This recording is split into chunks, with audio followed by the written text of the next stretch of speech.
Say hi. Say hi. Look.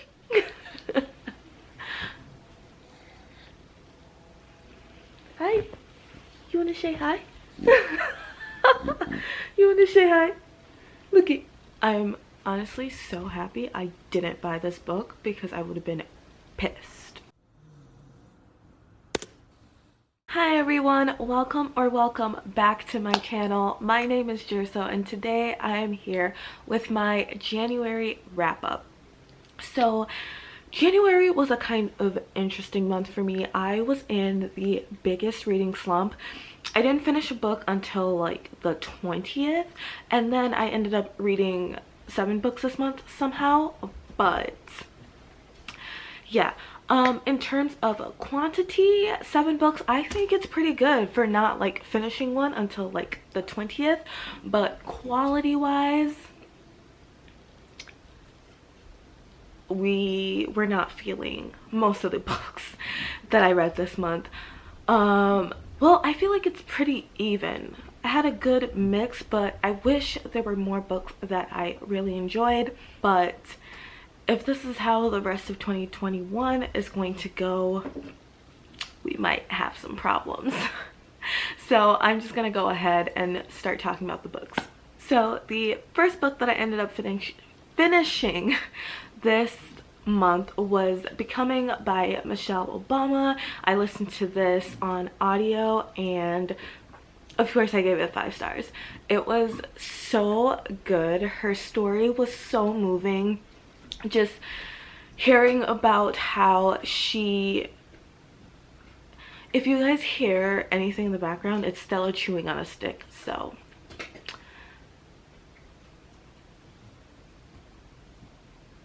anyways, so her story is just so moving, and I really liked that she was the one that narrated her audiobook because it made me feel more connected to just her story in general. And there were several points where I literally cried my eyes out, but it was just so good. I usually don't rate nonfiction, but this one just no-brainer, 5 stars. So good. After finishing that, I picked up Renegade by Marissa Meyer. This is I'm pretty sure it's like young adult fantasy, science fiction, somewhere along those lines, and I ended up giving this one 3.5 stars or 4 stars. Yeah, I'm just gonna tell you guys what this is about. I'm gonna read from the back because I honestly do not know how to explain what this book is about without giving away spoilers. So we follow the Renegades, which are a syndicate of prodigies, and prodigies are people who have superhuman abilities. So the Renegades emerged from the ruins of a crumbled society, and they established peace and order where chaos reigned, and they basically remain a symbol of hope.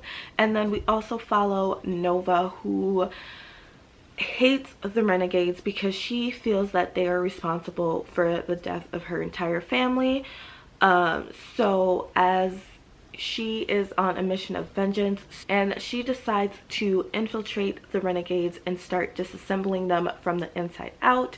But while she is doing this, she meets Adrian, who is the son of one of the main Renegades, and things start to get a little complicated. I think that's the best way I can describe this book. But I really did enjoy reading this. I felt like the characters were strong. It is the first book of a series, so I did feel like a lot of world building and character building happened in this book. But I feel like this book could have been a little shorter for how little that happened in it. I just don't think that there was a lot that happened, really. Like, so much could have been cut out of this book and it still would have been enjoyable for me. So I think that's like the only gripe that I had with it. Otherwise, the story was really interesting. The characters were interesting. and just following both points of views from Nova, who wants to get rid of the renegades, and Adrian, who is a renegade. You kind of get to see both points of views and why they think that the way that they think, and I thought that was very interesting. The writing did take a while to get used to, I'm not gonna lie. There was just something about it that just kind of threw me off, and I wasn't vibing with in the beginning, but once I got past that and got more comfortable with her writing style, I started to enjoy the story more. And I picked up the second book because I really want to see where the story goes, and the cliffhanger we left off on in Renegades was very interesting. Like, I don't know what to think, so I'm gonna give the second book a try, but overall I did really enjoy this and I would recommend. So the next book I have to talk about is Pretty Things by Janelle Brown. This is like a suspense thriller type of thing, and I ended up giving this book 3 stars. It was just okay to me. So in this book, it's like a dual perspective kind of book. We follow the main character, Nina and Vanessa. Nina is a grifter, and she is partners with this guy named Lachlan. And after the police show up at Nina's house one day, she decides that she's done with this life. She doesn't want to be a grifter anymore, but due to some circumstances, she decides to pull off one more job. And both Nina and Lachlan, they both try to, like, they rob the rich, basically. So Vanessa Nina kind of stalks who they hit next, and Lachlan comes up with the whole plan and the whole shebang. So we have Nina doing that, and then we have our other main character, or our other perspective, Vanessa. And Vanessa is a rich Instagram influencer who life is kind of falling apart. She's trying to figure out who she wants to be and really make her own name apart from her family's name.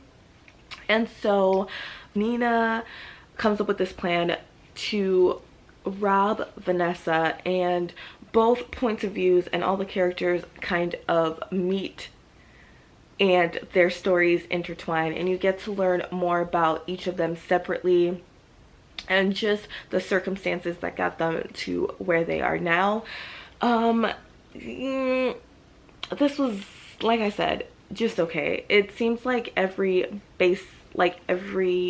other thriller, there was nothing really special about this, and like it wasn't really suspenseful either. Like, there was just nothing that stood out to me about this book, and it's a book that I will easily forget. And I mean, I did enjoy reading it.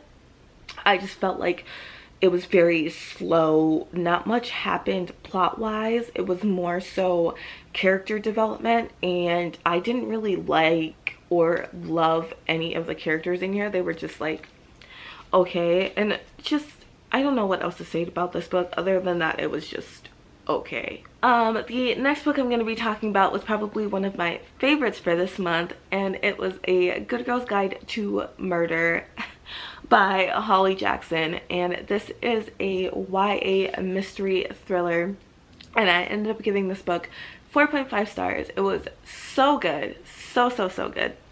So in this book, we follow our main character, Pip, who is a high school senior, and for her senior capstone project, she decides to look into a murder that happened in her town about 5-ish years ago. So one of the popular girls from high school, I think her name was Andy is disappeared 5 years ago, and nobody can find her body. And her boyfriend Sal was the main suspect, and they kind of just assumed that he did it, and Sal committed suicide shortly after Andy disappeared, so nobody could really put him on trial for anything, and he couldn't really prove his innocence. They just kind of pegged him for her murder. And after not finding Annie's body, they kind of declared her dead. So this isn't really sitting well with Pip. She feels, she's met Sal before and she's like, there's no way Sal could be a murderer. So for her project, she decides to look into this murder and to really find out if Sal did it and if she can prove his innocence. And to do this, she requires the help of Sal's younger brother, Raph, and both of them kind of do interviews and do their own little investigative work to find out if Sal was really guilty and what happened to Andy. Wow, this book was freaking amazing. I absolutely loved the characters and the complexity of the case and just how the case intertwined with the town, and just everything was so good. I was on the edge of my seat several times while reading this. Some parts were creepy, some parts made me like tear up a little bit. It's a roller coaster, it is, but I absolutely loved it. I thought it was great. My only thing that I didn't like is I felt like there were some plot holes with the suspects. We know that there were connections between some of the suspects and Andy, the girl who died. Andy was connected to so many people in the town that, like, I wish that some of those suspects kind of got their stories tied up. But this is the first book in a series, I believe, so I'm hoping the second book kind of answers some questions. But this was overall really good and I definitely would recommend. The next book I read was Three Single Wives, and I got this from the library. Thank God. Thank God. So I checked this out from the library, and this was a suspense. I want to say suspense. It's not really a thriller. Like a mystery suspense novel, and I ended up giving this 2.5 stars. Before I get into my rant of this book, I'm just going to tell you guys what it's about. So in this book we follow three perspectives. There's three different women. Two of them are married. One of them moved from Iowa to LA to become an actor.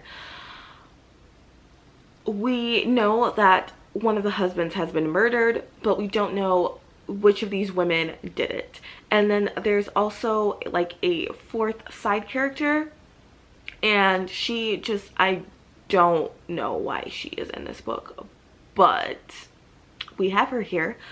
So it's part like courtroom drama, part, it's like, it has some parts of a courtroom drama, and then other parts were kind of flashing back before this person gets murdered and seeing the events that led up to it and the events that happened after.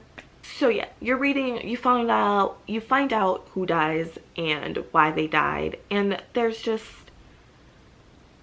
a whole lot of nothing that happens in this book. I wish I was kidding, but I'm not. Literally a whole lot of nothing. The plot was dry. The mystery was stupid. The plot devices used in this book, like the miscommunication, lying, cheating, just all of it just made, like, I don't understand. And like the characters were annoying. I hated all the characters. I did not like a single one of them. The decisions they made were stupid. There was literally so many different directions this book could have gone, and I felt like it took the cheap way out, and it was just my eyes twitching. The only reason I kept reading this book was because I was hoping that this author would redeem herself, but it was a no for me. Didn't enjoy my time, did not like it. And yeah, it's not it. So we're just gonna move on. Okay, so we're gonna move on to a book that I did really enjoy, and that is Rapsonic by, why do I not know? I don't know, but the picture will be up here. And this is a fantasy romance. It was so good, guys. It was really, really good. I was not expecting it to like it as much as I did. I ended up giving this 4 stars, and in this book we follow our main character Callie, and Callie is a siren who has a armful of beads. I think like 322, and these beads come from the bargainer, which is our other main character, and he is okay. So the bargainer is a fae king, and he's kind of known as like a criminal type person, criminal bad boy, and he basically grants, he's the type of person where you call when you want favors to be taken care of, and in exchange for these favors you kind of have to do an IOU for the bargainer, so he will cash in these favors whenever he sees fit.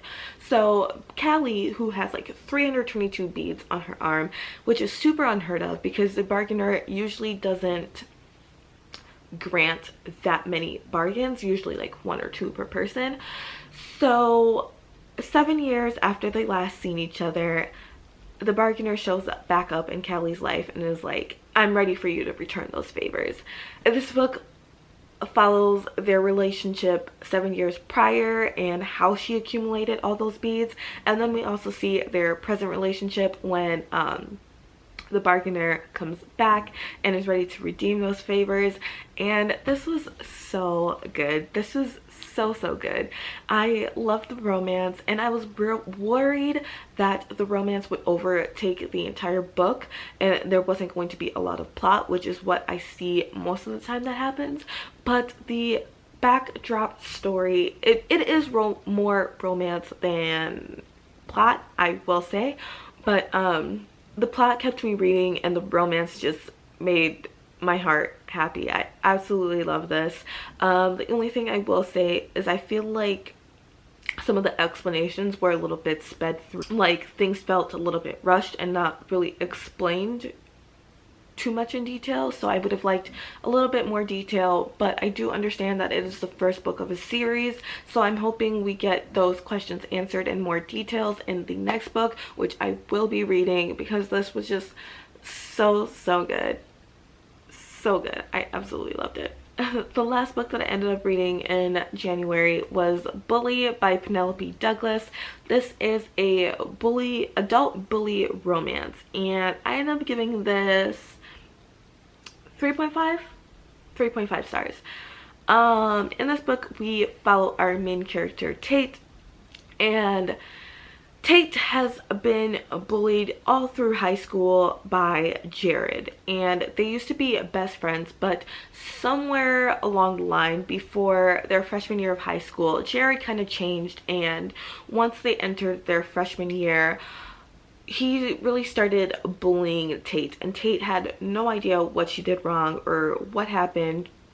So after 3 years of bullying, for her junior year, Tate decides, okay, she's done. She wants to take a semester abroad to kind of get away from Jared and the bullying of her fellow students and all that jazz. So she leaves, and then she comes back for her senior year, and we just kind of see Jared and Tate's relationship from there. Tate kind of is like, I'm done being bullied, so she tries sticking up for herself, and we follow their relationship, what happened, blah blah blah. Okay, this was okay. The romance was cute. The bullying aspect, I'm not sure how I feel about that. That was kind of like annoying because you didn't really get an answer to why, and some of the shit that he was doing to bully her was just like, why are we not using words to talk about our feelings? I did not understand, but that's what they did or didn't do, I guess. Main character Tate, she was okay. There was a certain part in the book where, like, I get that each main character needs to have like their moment where they kind of develop, but this one was just so like I was just like, okay, I guess if that's profound for you, go ahead. And so she changed and she was like, I'm above all this bullying. And then like literally 2 chapters later, she's smashing his car in with a hammer. And I was just like, okay, I guess that's what we're doing. But otherwise the romance was sweet, the book was fine, and I'm not sure if I'll be continuing with the series, but overall it was pretty decent. So those are all the books that I managed to read in the month of January. I'm really hoping that February is a lot better in terms of reading and the quality of the books that I'm reading, but I have high hopes. Please leave a comment down below of some of your favorites or disappointments of the month of January, or if you've read any of these books, leave it down in the comments so we can discuss and talk about it. Please don't forget to like this video if you did, and subscribe if you'd like to, and I'll see you guys in another video soon. Bye!